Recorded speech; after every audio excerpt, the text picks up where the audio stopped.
Good morning, my dear students. Hope you and your family are fine. Today, we are going to understand the concept of direct and indirect speech. Generally, a said statement can be expressed in two ways.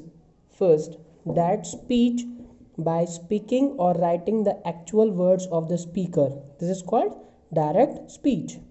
Now, we understand the indirect speech. What is this? By speaking or writing the words of the speaker after making necessary changes. For example, he said, I can go there is direct speech.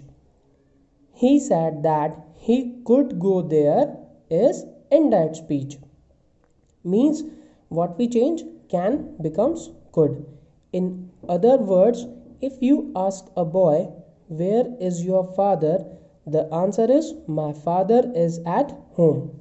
Then, if I ask you, what did the boy tell you?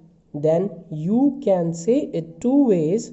First, he said to me, my father is at home. In that speech, the boy told me that his father was at home is in indirect speech with necessary changes.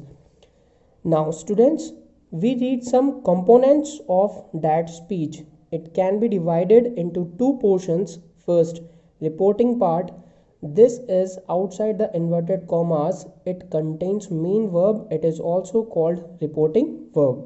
Okay. Now, second, reported part. This is the statement made by the speaker. It is put between the inverted commas. It is also called reported speech. Is that clear? Now, we are going to understand the statements or assertive sentences. So, write down the rule number 1. You have to remove the inverted commas when you are writing indirect speech. Okay. Now, the second rule is the comma after reporting verb is also removed.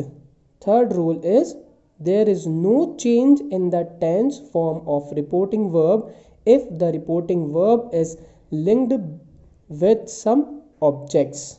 For example, a pronoun or a person's name. Said to is changed into told, and similarly say to, says to is changed into tell or tells. But if the reporting verb is without an object, then there is no change. For example, said, say, says remain as they are same. Is that clear, students?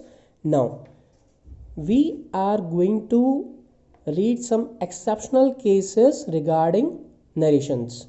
In the following situations, the tense form of the reported speech is not changed even when the reporting verb is in the past tense.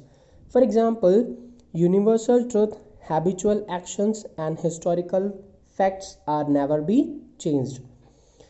Now, we read the example number 1. My father said, inverted commas में है, the sun rises in the east. When we convert into indirect speech, what we write? My father said that the sun rises in the east. Means we have to remove the inverted commas and put that as a conjunction. Now, second example. He said dogs bark at strangers. In that speech, he said that dogs bark at the strangers means no changes. Is that clear? Historical fact. The history teacher said Samudragupta is called the Napoleon of India. When we convert into indirect speech, what we write? The history teacher said that Samudragupta is called the Napoleon of India. Is that clear? I hope you learn this exceptional cases. Now, what we understand? Rules regarding the words indicating nearers of the time or position. What we have to changes when we write the indirect speech. Ago is changed into before, come is changed into go, hands is become dance, here becomes there, just become than, now is changed into then, this is changed into that, these is changed into those, Tonight is changed into that night. Today is changed into that day. Tomorrow is changed into the next day or the following day. Like these, you can change many words in indirect speech. I hope now you all have understood this topic easily. Even though if you have any doubt, so you can ask me personally, and I will also send you some worksheets regarding this topic. Thank you so much.